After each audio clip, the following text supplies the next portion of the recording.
ਇਹਦੇ 'ਚ ਜੋ ਹਰਵਿੰਦਰ ਬੱਕਰੀ ਹੈਗੇ, ਇਹਨਾਂ ਨੇ 10 ਦਿਨ ਪਹਿਲੋਂ ਇੱਥੇ ਆਏ ਸੀ। ਇਹਨਾਂ ਦੇ ਇੱਥੇ ਮਤਲਬ ਵਾਕਬ ਹੈਗੇ ਆ, ਇਹਨਾਂ ਦੇ ਦੋਸਤ ਹੈਗੇ, ਉੱਥੇ ਆਏ ਸੀਗੇ। ਉਹਨਾਂ ਨੇ ਵੇਖਿਆ ਕਿ ਇਹ ਦੁਕਾਨ ਦੇ ਵਿੱਚ ਇਕੱਲੇ ਹੀ ਦੁਕਾਨਦਾਰ ਬਹਿੰਦੇ ਨੇ।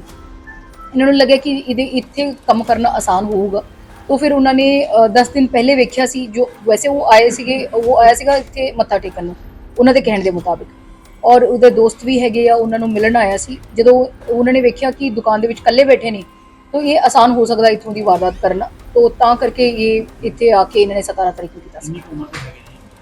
ये सारे हैगे जी 20 तो 25 साल दे विच दे हैगे, और इन्हां दा जो एजुकेशन बैकग्राउंड भी हैगी, जो बकरी है उन्हां दा 5 मतलब 5वीं 6ठी इन्हां ने कीती हैगी, बाकियां दा 10वीं, और एक हैगा उन्हां दी +2 हैगी जी, 10+2। ਤੇ ਕਿਸੇ ਗੈਂਗ ਨਾਲ ਸੰਬੰਧ ਰੱਖਦੇ ਆ?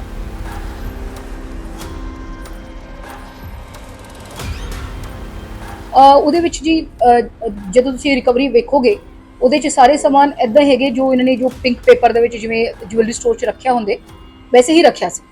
ਉਹ ਸਾਰੇ ਸਮਾਨ ਰਿਕਵਰ ਹੋ ਚੁੱਕੇ ਨੇ। ਉਹਦੇ ਵਿੱਚ ਅਸੀਂ ਉਹਨਾਂ ਨੂੰ ਹੁਣ ਜੋ ਜੁਐਲਰ ਹੈਗੇ ਆ ਜਿਨ੍ਹਾਂ ਦੀ ਦੁਕਾਨ 'ਚ ਚੋਰੀ ਹੋਈ ਸੀ, ਉਹਨਾਂ ਦੇ ਸਟੇਟਮੈਂਟ ਦੇ ਨਾਲ ਅਸੀਂ ਮਿਲਾਪ ਕਰਾਂਗੇ। ਅਗਰ ਉਹ ਮੈਚ ਹੋ ਜਾਂਦਾ ਵੈਲ ਐਂਡ ਗੁੱਡ, ਨਹੀਂ ਤਾਂ ਫਿਰ ਅਸੀਂ ਇਹਨਾਂ ਨੂੰ ਹੋਰ ਵੀ ਪੁੱਛਗਿੱਛ ਕਰਾਂਗੇ ਕਿ ਅਗਰ ਕੋਈ ਹੋਰ ਸਮਾਨ ਮਿਸਿੰਗ ਹੈ ਤਾਂ ਫਿਰ ਅਸੀਂ ਉਹਨਾਂ ਤੋਂ ਰਿਕਵਰ ਕਰਾ ਲਾਂਗੇ।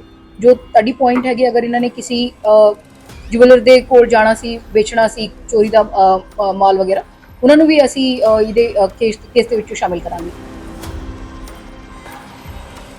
ਇਹਦੇ ਵਿੱਚ 2 ਕਿਲੋ ਜੋ ਹੈਗਾ ਜੀ ਸਿਲਵਰ ਦੀ ਆਈਟਮਸ ਹੈਗੇ, और अराउंड 10 ग्राम की जो समान है, किसी का टॉप्स है, मुंदरिया है, वो सारे 10 ग्राम की जो है वो सोने की। हाँ जी, सत श्री अकाल जी सारिਆਂ ਨੂੰ। 17 अगस्त 2023 ਨੂੰ एक डेरा बाबा नानक के एरिया ਦੇ ਵਿੱਚ एक ज्वैलरी स्टोर ਦੇ ਵਿੱਚ गन पॉइंट ਤੇ एक स्नैचिंग ਹੋਈ ਸੀਗੀ, ਜਿਹਦੇ ਵਿੱਚ ਕੁਝ ਸੋਨੇ ਦੀ ਸਮਾਨ ਸੀਗੇ और ਚਾਂਦੀ ਦੇ ਸਮਾਨ ਸੀ, और कुछ नगद जो ਉਹ ਲੁੱਟ ਹੋਈ ਸੀ। ਉਹਦੇ ਬਾਅਦ ਉਹਦੇ ਵਿੱਚ CCTV ਕੈਮਰਾਸ ਜਿਵੇਂ ਸਾਰੇ ਮੀਡੀਆ ਦੇ ਕੋਲ ਆਏ ਸੀਗੇ, ਉਹਦੇ ਵਿੱਚ ਤੁਸੀਂ ਵੇਖ ਵੀ ਸਕਦੇ ਆ, ਜਿੱਥੇ 4 ਜੋ ਨਕਾਬਪੋਸ਼ ਅਸੇਲੈਂਟਸ ਜੋ ਸੀਗੇ ਉਹ ਆਏ ਸੀ। ਇਹਨਾਂ ਨੇ ਫਿਰ ਸ਼ਟਰ ਬੰਦ ਕਰਕੇ ਉੱਥੋਂ ਦੀ ਸਮਾਨ ਲੁੱਟ ਕੇ ਉਹ ਚਲ ਗਏ ਸੀਗੇ। तो अभी 2 हफ्ते पूरा ह्यूमन इंटेलिजेंस और टेक्निकल इंटेलिजेंस, ये दोवां दे और टेक्निकल इन्वेस्टिगेशन के साथ Batala police under the team leadership of SPD Gurpreet Singh ji, और साथ में DSP डेरा बाबा नानक मनिंदर जी, और SHO Dera Baba Nanak in charge CI, इन्हां दी वक्-वक् टीम ने कल चारों के 4 जो दोषियां सीगे, चारों ਨੂੰ ਫੜੇ ਗਏ ਨੇ। ਉਹਦੇ ਵਿੱਚ 2 ਹੈਗੇ ਹਰਵਿੰਦਰ ਬੱਕਰੀ और ਅੰਮ੍ਰਿਤਪਾਲ। ਇਹ ਦੋਵਾਂ ਨੂੰ ਤਰਨਤਾਰਨ ਦੇ ਇੱਕ ਗੁਰਦੁਆਰੇ ਦੇ ਵਿੱਚ ਉੱਥੇ ਉਹ ਰੁਕੇ ਸੀ, ਉੱਥੋਂ ਦੀ ਫੜੇ ਗਏ ਨੇ। और 2 ਹੋਰ ਨੇ ਦਮਨ और ਇੱਕ ਰਾਜਵੀਰ ਅਲੀਆਸ ਰਾਜੂ। ਇਹ ਦੋਵਾਂ ਨੂੰ ਅੰਮ੍ਰਿਤਸਰ ਕਮਿਸ਼ਨਰੇਟ ਇੱਥੋਂ ਦੀ ਫੜ ਕੇ ਲਿਆਏ ਨੇ। ਉਹਦੇ ਵਿੱਚ 2 ਵੈਪਨਸ ਜੋ ਵਾਰਦਾਤ ਕਰਨ ਦੇ ਵੇਲੇ ਜੋ ਯੂਜ਼ ਹੋਏ ਸੀਗੇ, 2 ਵੈਪਨਸ, मैगजीन्स नाल ही राउंड, और जो लुट किए गए समान है, सोना है, चांदी है, वो सारे भी रिकवर हो चुके हैं।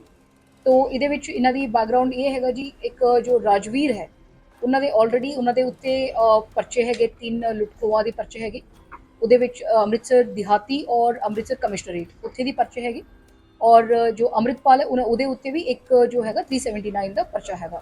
और ये चारों जो है अमृतसर दिहाती के रहने वाले हैं, पंडोरी वड़ैच उतों के रहने वाले हैं। हाले इन्हां नाल पुछगिछ चल रही जी, ये बारे वैपन्स कितों के लिए आए, कितने अगर कोई होर वारदात इन्होंने किए है, वो सारे दौरान पुछगिछ आऊगा तो फिर अकॉर्डिंगली सारे दस्या जाऊगा। ये भी पता चल सकिया कि इन्नी दूर आके डेरा बाबा नानक ने वारदात ਨੂੰ ਅੰਜਾਮ ਦਿੱਤਾ, किस तरीके ਦੇ ਨਾਲ ਉਹਨੂੰ ਰੈਕੀ ਕੀਤੀ ਗਈ ਸੀ, ਜਾਂ ਫਿਰ किस तरीके ਦੇ ਨਾਲ ਇਨਫੋਰਮੇਸ਼ਨ ਸੀ ਉੱਥੇ ਇਹਨਾਂ ਨੇ ਕੀਤੀ जी। ਇਹਦੇ 'ਚ ਜੋ ਹਰਵਿੰਦਰ ਬੱਕਰੀ ਹੈਗੇ, ਇਹਨਾਂ ਨੇ 10 ਦਿਨ ਪਹਿਲੋਂ ਇੱਥੇ ਆਏ ਸੀ। ਇਹਨਾਂ ਦੇ ਇੱਥੇ ਮਤਲਬ ਵਾਕਬ ਹੈਗੇ ਆ, ਇਹਨਾਂ ਦੇ ਦੋਸਤ ਹੈਗੇ, ਉੱਥੇ ਆਏ ਸੀਗੇ। ਉਹਨਾਂ ਨੇ ਵੇਖਿਆ ਕਿ ਇਹ ਦੁਕਾਨ ਦੇ ਵਿੱਚ ਇਕੱਲੇ ਹੀ ਦੁਕਾਨਦਾਰ ਬਹਿੰਦੇ ਨੇ।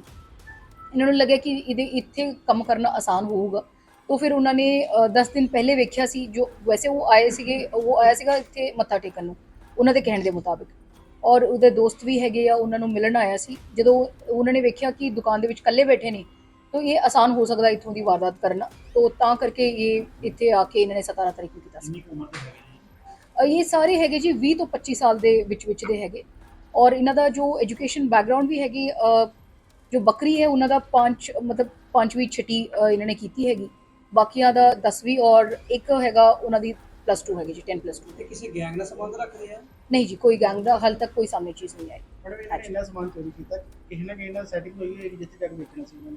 ਉਹਦੇ ਵਿੱਚ ਜੀ ਜਦੋਂ ਤੁਸੀਂ ਰਿਕਵਰੀ ਵੇਖੋਗੇ ਉਹਦੇ 'ਚ ਸਾਰੇ ਸਮਾਨ ਇੱਦਾਂ ਹੈਗੇ ਜੋ ਇਹਨਾਂ ਨੇ ਜੋ ਪਿੰਕ ਪੇਪਰ ਦੇ ਵਿੱਚ ਜਿਵੇਂ ਜੁਐਲਰੀ ਸਟੋਰ 'ਚ ਰੱਖਿਆ ਹੁੰਦੇ ਵੈਸੇ ਹੀ ਰੱਖਿਆ ਸੀ, ਉਹ ਸਾਰੇ ਸਮਾਨ ਰਿਕਵਰ ਹੋ ਚੁੱਕੇ ਨੇ। ਉਹਦੇ ਵਿੱਚ ਅਸੀਂ ਉਹਨਾਂ ਨੂੰ ਹੁਣ ਜੋ ਜੁਐਲਰ ਹੈਗੇ ਆ ਜਿਨ੍ਹਾਂ ਦੀ ਦੁਕਾਨ 'ਚ ਚੋਰੀ ਹੋਈ ਸੀ ਉਹਨਾਂ ਦੇ ਸਟੇਟਮੈਂਟ ਦੇ ਨਾਲ ਅਸੀਂ ਮਿਲਾਪ ਕਰਾਂਗੇ, ਅਗਰ ਉਹ ਮੈਚ ਹੋ ਜਾਂਦਾ ਵੈਲ ਐਂਡ ਗੁੱਡ, ਨਹੀਂ ਤਾਂ ਫਿਰ ਅਸੀਂ ਇਹਨਾਂ ਨੂੰ ਹੋਰ ਵੀ ਪੁੱਛਗਿੱਛ ਕਰਾਂਗੇ ਕਿ ਅਗਰ ਕੋਈ ਹੋਰ ਸਮਾਨ ਮਿਸਿੰਗ ਹੈ ਤਾਂ ਫਿਰ ਅਸੀਂ ਉਹਨਾਂ ਤੋਂ ਰਿਕਵਰ ਕਰਾ ਲਾਂਗੇ।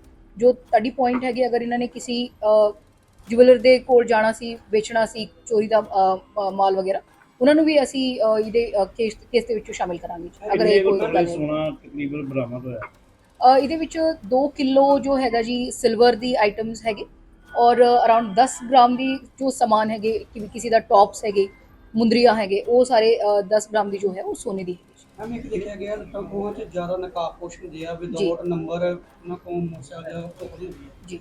ਕੀ ਨਾਕਿਆਂ ਤੇ ਹੁਣ ਇਹ ਨਹੀਂ ਕੀਤਾ ਜਾਏਗਾ? ਕਾਫੀ ਵੇਖਿਆ ਕਿ ਨੌਜਵਾਨ ਬਿਨਾਂ ਮਤਲਬ ਤੋਂ ਘੱਟਾ ਵੀ ਮਿੱਟੀ ਵੀ ਹੁੰਦਾ, ਸਾਰਾ ਮੂੰਹ ਲਪੇਟਿਆ ਹੁੰਦਾ ਵਾ, ਉਹਨਾਂ ਦੇ ਚਲਾਨ ਨਹੀਂ ਕੀਤੇ ਜਾਣਗੇ ਇਸ ਸੰਬੰਧੀ, ਕਿਉਂਕਿ ਬਹੁਤ ਸਾਰੇ ਇਹੋ ਜਿਹੇ ਨੌਜਵਾਨ ਵਾਰਦਾਤਾਂ ਕਰਦੇ ਹੋਣ। जी, ਇਹਦੇ ਰਿਗਾਰਡਿੰਗ ਮੈਂ ਆਪਕੋ ਇੱਕ ਬਤਾਨਾ ਚਾਹੂੰਗੀ, ਇਹਦੇ ਵਿੱਚ ਸਪੈਸ਼ਲ ਨਾਕੇ ਲਗਾਏ ਜਾ ਰਹੇ ਨੇ। ਮੈਨੂੰ ਨਹੀਂ ਲੱਗਦਾ ਕਿ ਇੰਨੇ ਜੋ ਚਲਾਨ ਜੋ ਹੋ ਰਹੇ ਨੇ ਬਾਕੀ ਜ਼ਿਲ੍ਹੇ ਦੇ ਵਿੱਚ ਹੋ ਰਹੇ ਹੋਣੇ, ਹਰ ਰੋਜ਼ ਹੀ ਸਾਡੇ 100 ਦੇ ਤਕਰੀਬਨ ਚਲਾਨ ਹੋਣਗੇ। ਉਹਦੇ ਵਿੱਚ ਜੋ ਬਿਨਾਂ ਨੰਬਰ ਪਲੇਟ ਵਾਲੇ ਹੈਗੇ, ਕਿਉਂਕਿ ਉਹ ਸਭ ਤੋਂ ਜ਼ਿਆਦਾ ਗੱਡੀਆਂ ਜੋ ਵਾਰਦਾਤ ਦੇ ਵਿੱਚ ਹੁੰਦੇ ਆ ਉਹ ਬਿਨਾਂ ਨੰਬਰ ਪਲੇਟ ਦੇ ਮੋਟਰਸਾਈਕਲਸ ਹੁੰਦੇ ਨੇ, ਤਕਰੀਬਨ ਉਹ ਚੋਰੀ ਦੀ ਮੋਟਰਸਾਈਕਲ ਹੁੰਦੇ ਨੇ। ਔਰ ਦੂਜੇ ਹੈਗੇ ਜੋ ਟ੍ਰਿਪਲ ਰਾਈਡਿੰਗ ਹੈਗੀ, ਜੋ ਵਾਰਦਾਤ ਦੇ ਜੋ ਸਾਡੀ ਇਹਦੇ ਵਿੱਚ ਆਏ ਹੋਏ ਨੇ ਹੁਣ ਤੱਕ ਦੀ, ਉਹ ਟ੍ਰਿਪਲ ਰਾਈਡਿੰਗ ਦੇ ਹੁੰਦੇ ਆ, ਔਰ ਫਿਰ ਜੋ ਹੈਗੇ ਬਿਨਾਂ ਨੰਬਰ ਪਲੇਟ ਦੇ ਹੁੰਦੇ। ਉਹਦੇ ਵਿੱਚ ਸਾਡਾ ਸਪੈਸ਼ਲ ਡਰਾਈਵ ਵੀ ਚੱਲ ਰਿਹਾ, ਔਰ ਹਰ ਰੋਜ਼ ਦੇ ਸਾਡੇ ਤਕਰੀਬਨ 90 ਤੋਂ 100 ਜੋ ਚਲਾਨਸ ਹੈ ਉਹ ਹੁੰਦੇ ਰਹਿੰਦੇ ਜੀ। ਹਾਂਜੀ, ਮੂਲ ਭੇੜ ਕੇ ਚਲਾਉਂਦੇ ਸਾਰੇ ਬਹੁਤ। ਉਹਦੇ ਵਿੱਚ 144 ਦੀ ਆਰਡਰਸ ਸਪੈਸ਼ਲੀ ਅਸੀਂ DC ਗੁਰਦਾਸਪੁਰ ਤੋਂ ਕਰਵਾਏ ਹੈਗੇ। ਉਹ ਡਿਸਟ੍ਰਿਕਟ ਟੂ ਡਿਸਟ੍ਰਿਕਟ ਸਪੈਸੀਫਿਕ ਹੁੰਦਾ, ਕਿਉਂਕਿ ਇੱਥੇ ਜ਼ਿਆਦਾ ਇਸ਼ੂ ਹੈਗਾ, ਤਾਂ ਕਰਕੇ ਅਸੀਂ ਸਪੈਸੀਫਿਕ ਰਿਕੁਐਸਟ ਕਰਕੇ ਅਸੀਂ ਕਰਵਾਏ ਹੈਗੇ ਜੀ। ਉਹਦੇ ਜੋ ਤੁਹਾਡੇ ਮਾਧਿਅਮ ਦੇ ਥਰੂ ਵੀ ਮੈਂ ਇੱਕ ਇਨਫੋਰਮੇਸ਼ਨ ਦੇਣਾ ਚਾਹਾਂਗੀ, ਜੋ ਮੂੰਹ ਲਪੇਟ ਕੇ ਜਦੋਂ ਜਾਂਦੇ ਨੇ ਉਹਦੇ 'ਚ 188 ਦਾ ਉਹਦੇ ਉੱਤੇ ਪਰਚਾ ਵੀ ਹੋ ਸਕਦਾ ਹੈਗਾ। ਉਹ ਤਾਂ ਕਰਕੇ ਸਾਰੇ ਕੇਅਰਫੁਲ ਰਹੇ ਔਰ ਪ੍ਰਸ਼ਾਸਨ ਦੇ ਨਾਲ ਕੋਆਪਰੇਟ ਕਰਨ। ਕਿੰਨੇ ਵੈਪਨ ਇਹਨਾਂ ਤੋਂ 2 ਵੈਪਨ ਰਿਕਵਰ ਹੋਏ ਨੇ ਜੀ, ਔਰ 6 ਰੌਂਦ ਹੈਗੇ ਆ, ਔਰ 2 ਮੈਗਜ਼ੀਨਸ ਹੈ। ਇਹ ਲਾਇਸੈਂਸੀ ਹੈ ਜਾਂ ਨਹੀਂ ਜੀ, ਇਹ ਗੈਰ ਲਾਇਸੈਂਸੀ ਹੈਗੇ ਆ, ਔਰ ਇਹਨਾਂ ਨੇ ਕਿੱਥੋਂ ਦੀ ਲਿਆ ਹੈ, ਕਿਆ ਹੈ, ਉਹ ਬੈਕਵਰਡ ਲਿੰਕੇजेस ਡਿਊਰਿੰਗ ਇਨਵੈਸਟੀਗੇਸ਼ਨ ਆਊਗਾ ਜੀ।